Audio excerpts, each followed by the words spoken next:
আসসালামু আলাইকুম ওয়া রাহমাতুল্লাহ। আজ সূরা আল আসরের মাধ্যমে আল্লাহ তাআলা আমাদেরকে কি বলছেন, কি উপদেশ দিচ্ছেন তা আলোচনা করা হবে। সূরা আল আসর এটি একটি সংক্ষিপ্ত সূরা, যা পবিত্র কোরআনের 103তম সূরা।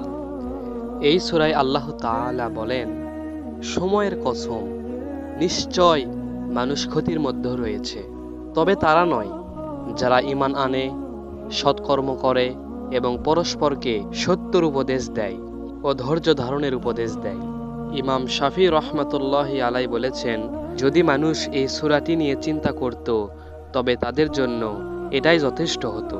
সূরা আল আসর মুসলিমদের জন্য একটি গুরুত্বপূর্ণ সূরা, যা সময় ও কর্মের গুরুত্ব তুলে ধরে। এটাই ছিল আমাদের মুসলিম জাতির জন্য উপদেশ। ধন্যবাদ।